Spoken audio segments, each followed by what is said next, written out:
नमस्कार, मैं आलोक कुमार। आप अच्छे होंगे। एक बार फिर से आप लोग के सामने आज हम बात करने वाले हैं भारतीय स्वतंत्रता संग्राम के एक ऐसे टॉपिक के बारे में जो 12th क्लास एग्जामिनेशन के लिए बहुत ही महत्वपूर्ण है।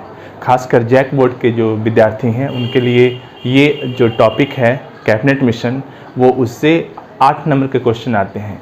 तो आज हम बात करने वाले हैं कैबिनेट मिशन के बारे में। और अगर अभी तक आपने मेरे YouTube चैनल को सब्सक्राइब नहीं किया है तो जल्दी सब्सक्राइब करें और बेल आइकन को दबाएं।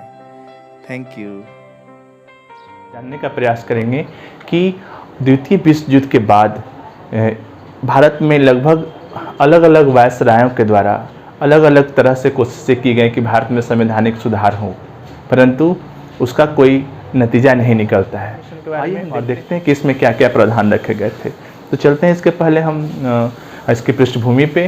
तो मैं बता दूं कि जो कैबिनेट मिशन था वो 1946 में आया था, और आप जानते ही हैं कि उस 1946 से पहले यानी कि 1939 ईस्वी से 45 ईस्वी तक विश्व की जो स्थिति थी वो काफ़ी ऐसा क्यों था, क्योंकि द्वितीय विश्व युद्ध हो रहा था। और द्वितीय विश्व युद्ध के समय लॉर्ड लेनदीथिको के द्वारा जो प्रयास किया गया था, भारतीय को ज़बरदस्ती या उनके सहमति के बिना उन्हें युद्ध में शामिल कर दिया गया था। उसके बाद भारत में भारत छोड़ो आंदोलन, और उसका परिणाम ये होता है कि फिर से एक बार जो ब्रिटिश सरकार है भारतीयों को मनाने के लिए अलग अलग सुझाव देती है।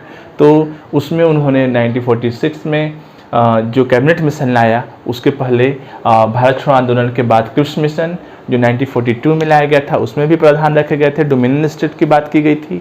उसके बाद सी गोपालाचारी, जिसके बारे में हम लोगों ने पढ़ा था कि CR फार्मूला के नाम से भी जानते हैं, उसमें उन्होंने कोशिश की थी कि भारतीयों को लुभा सकें। उसके अतिरिक्त बेबल योजना जो 1945 में आया था। ये सब योजनाएं जिसका वीडियो मैंने दिया है, आप स्क्रीन पे देख सकते हैं कि उसमें अलग अलग तरह से प्रावधान किए गए कि किस प्रकार से भारतीय को लुभाया जाए, परंतु अभी भी बात नहीं बनती है। तो इन सब योजनाओं के युद्ध की समाप्ति 2 दिसंबर 1945 ईस्वी को होती है, और यह समाप्ति का जो टर्निंग पॉइंट था वो जापान पर अमेरिका के द्वारा जो परमाणु हमला किया जाता है, उसके बाद से पूरे द्वितीय विश्व युद्ध की रणनीति बदल जाती है। और देखते ही देखते इंग्लैंड जो मित्र राष्ट्र का हेड था वो मित्र राष्ट्र युद्ध में जीत जाता है, परंतु यहाँ पर अमेरिका का वर्चस्व बढ़ता है। तो खैर, जैसे ही द्वितीय विश्व युद्ध समाप्त होता है, इंग्लैंड में एक बार फिर से चुनाव होते हैं, और वहाँ पर 2 पार्टियाँ जो प्रमुख थीं, एक लेबर पार्टी और दूसरा डेमोक्रेटिक पार्टी। तो जो लेबर पार्टी के जो अध्यक्ष थे एटली, जिनका पुराना नाम क्लेमेंट एटली था, उनके द्वारा पूर्व में ही ये घोषणा की गई थी कि अगर हम लोग सत्ता में आते हैं तो भारतीयों को हम स्वतंत्र कर देंगे। और उसी परिप्रेक्ष्य में वो जब सत्ता में आते हैं तो उनके द्वारा एक कैबिनेट मिशन की घोषणा की जाती है, जिसका उद्देश्य भारतीयों को स्वतंत्र करना होता है। इसके पूर्व में मैं बता दूं कि सबसे पहले ब्रिटिश संसद में 15 मार्च को स्वाधीनता शब्द का प्रयोग किया था भारत के लिए, कि भारत को भी अब हम लोग को स्वाधीन कर देना चाहिए। तो इस प्रकार हम देखते हैं कि कैबिनेट मिशन की घोषणा या इसे बनाने की घोषणा 19 फरवरी 1945 को की जाती है। मैं एक चीज़ और बता दूं कि ठीक उसी समय यानी कि उसके एक दिन पहले भारत में नौसेना विद्रोह किया जाता है, जो 18 फरवरी 1945 को होती है। और इसी परिप्रेक्ष्य में जो कैबिनेट मिशन बनाया जाता है, उसमें पैट्रिक लॉरेंस जो भारत के वर्तमान सचिव होते हैं, दूसरे स्टोफर क्रिप्स जो भारतीय व्यापार बोर्ड के जो व्यापार बोर्ड होता है उसके अध्यक्ष होते हैं, और तीसरे AB अलेक्जेंडर जो नौसेना अधिकारी के जो अध्यक्ष थे वो थे। इन 3 लोगों को शामिल किया गया था। मैं इसके पूर्व में बता दूं कि ये लोग पहले भी आ चुके थे भारत में। अगर आप क्रिप्स मिशन को देखेंगे तो आपको याद आएगा कि हाँ, ये पहले भी आए थे। तो ये जो कैबिनेट मिशन बनाया गया था उसकी घोषणा के बाद भारत में 24 मार्च 1946 को वो आते हैं, और इनका उद्देश्य क्या था आने का, कि भारत में शांतिपूर्वक सत्ता का हस्तांतरण, और दूसरा क्या था कि संविधान निर्माण। वो चाहते थे कि शांतिपूर्वक भारत में सत्ता का हस्तांतरण हो जाए और भारत में संविधान का निर्माण हो, ताकि भारत जो है पूरी तरह से स्वतंत्र हो जाए। तो ये तो इसकी पृष्ठभूमि थी। आइए हम देखते हैं कि जो कैबिनेट मिशन था उसके क्या क्या प्रावधान इन लोगों के द्वारा रखे गए व्हाइट बोर्ड पर, और देखते हैं कि इसके प्रावधान क्या थे। तो सबसे पहला जो इसका प्रावधान था जो इस मिशन का, उसका ये था कि अखिल भारतीय संघ की स्थापना की जाएगी। तो मैं आपको पहले बता दूं कि जब भारत, जो औपनिवेशिक भारत था, उसमें दो तरह के मुख्यतः क्षेत्र शामिल थे। एक जो देसी रियासत थे और दूसरा ब्रिटिश प्रांत थे। तो इन दोनों प्रांतों को मिलाकर क्या किया गया कि एक अखिल भारतीय संघ का निर्माण किया जाएगा और उसमें रक्षा, संचार, विदेश और वित्त, ये जो सारी चीज़ें हैं वो संघ के अंतर्गत रहेंगी, या कहा जाए कि ये जो केंद्र के अधीन होंगी और बाकी सारी चीज़ें प्रांतों के पास होंगे, अधिकार होंगे। ये सुझाव, पहला प्रावधान उनके द्वारा ये रखा गया था। दूसरा था कि संघ की एक कार्यकारी एवं व्यवस्थापिका सभा का गठन किया जाएगा। जो अखिल भारतीय संघ होगा उसमें कार्यकारी और एक व्यवस्थापिका का संगठन का निर्माण किया जाएगा। और तीसरा था कि संविधान निर्माण सभा का गठन किया जाएगा।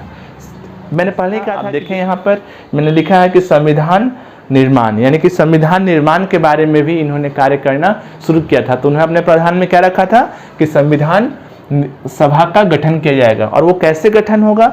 अप्रत्यक्ष चुनाव से। अप्रत्यक्ष चुनाव के माध्यम से जो सदस्य देसी रियासत और ब्रिटिश प्रांत से चुन करके आएंगे उनके साथ मिल करके क्या होगा, संविधान सभा का निर्माण किया जाएगा। उसमें जो मेंबर्स होंगे वही जो संविधान के निर्माण में उनकी भूमिका होगी। तो ये अप्रत्यक्ष चुनाव कैसे होगा? तो जो अप्रत्यक्ष चुनाव किया गया उसमें ब्रिटिश जो थे 292 लोगों को चुने जाते हैं, सीटों पर चुनाव होता है, जिसमें 210 जनरल, सामान्य मुस्लिम के लिए 78 और सिख जो थे वो 4 सीटों के लिए थे। जबकि देसी रियासत से चुन के कितने लोग आए? 93 लोग चुन करके आते हैं। और 4 ऐसे होते हैं जो मुख्य आयुक्त राज्य कराते, जैसे अभी जैसे केंद्र शासित प्रदेश होते हैं अभी, उसी प्रकार से 4 प्रदेश थे, अंडमान निकोबार, उत्तर पश्चिमी सीमा प्रांत, संयुक्त प्रांत और कुर्ग। ये जो चारों थे, यहाँ से एक उम्मीदवारों का चुनाव होता है। कुल मिलाकर हम देखें तो 389 लोगों का चुनाव होता है। किस चीज़ के लिए? संविधान का जो निर्माण होगा, संविधान का जो गठन होगा उसके लिए। अगले पॉइंट में चलते हैं। जो अगला ये प्रावधान था कि प्रत्येक 10 लाख की जो जनसंख्या पर एक सदस्य का चुनाव होगा। जो चुनाव हो रहा था उसके क्या मापदंड रखे गए थे? उसके मापदंड ये थे कि जो जनसंख्या होगी 10 लाख की जनसंख्या पर एक उम्मीदवारों को चुना जाएगा, और उसी के पैटर्न पर ये 389 लोग जो है चुने गए थे। तो ये प्रावधान था। इसके बाद अगला था कि प्रांतों के लिए अलग संविधान की व्यवस्था। एक तो संविधान जो था वो केंद्र के लिए होगा, और दूसरा था कि प्रांत चाहे तो अपना वो संविधान बना सकते हैं, उसके लिए व्यवस्था की गई थी। और इन सब संविधान के निर्माण के लिए जो व्यवस्था की गई थी उसके लिए एक समूह निर्माण की भी बात की गई थी। समूह निर्माण मीन्स ग्रुप मीन्स यहाँ पे क्या क्या था? जो कैबिनेट मिशन था उसने प्रस्ताव रखा था कि वो समूह में बांट दिया था, A, B और C, ये 3 तरह के समूह का उन्होंने निर्माण किया था। और उसमें उन्होंने कहा था कि बांटा था, तो पहला जो A ग्रुप था वो हिंदू बहुल जो क्षेत्र थे उसको रखा गया था। और इसमें कौन कौन से राज्य थे? उड़ीसा, बिहार, मध्य प्रांत, ये जो क्षेत्र थे वो इसमें हिंदू बहुल लोग थे, और इसको ग्रुप A में या समूह A में रखा गया था। जबकि दूसरा था समूह B, इसमें पंजाब, पश्चिमोत्तर सीमांत प्रदेश, सिंध, बलूचिस्तान, ये सारे जो क्षेत्र थे वो ग्रुप B में इनको या समूह B में इनको रखा गया था इस मिशन के द्वारा प्रस्ताव में। और तीसरा था ग्रुप C, इसमें उत्तर पूर्वी सीमा प्रांत, बंगाल और असम, इन क्षेत्रों को शामिल किया गया था। तो हम यहाँ देख सकते हैं कि जो ग्रुप ये था वो हिंदू बहुल क्षेत्र का था, ये मुस्लिम बहुल क्षेत्र का था, और C में भी मुझे लगता है कि जो मुसलमानों की संख्या जो ज़्यादा थी या मिलीजुली रखे गए थे मिशन में। इसके अतिरिक्त क्या था कि सांप्रदायिक जो निर्णय होगा वो बहुसंख्य जाति एवं संपूर्ण सदन के बहुमत के आधार पे होगा। उन्होंने ये प्रस्ताव रखा था कि जो की जाएगा या जो कोई भी निर्णय लिया जाएगा उसमें बहुमत के आधार पर ही किया जाएगा। और इसके बाद क्या था कि अंतरिम सरकार जो बनेगी, अंतरिम सरकार बनाने की बात हुई थी, उसका एक गठन किया जाएगा। और उसमें जो गठन होगा वो कैसे होगा? उसमें उन्होंने ये कहा कि 40% हिंदू, 40% मुस्लिम और 20% सिख या अदर जो कम्युनिटीज़ के लोग हैं उनको इस अंतरिम सरकार में शामिल किया जाएगा। तो इस प्रकार से हम देखते हैं कि जो कैबिनेट मिशन था वो इतने सारे प्रस्ताव रखे थे।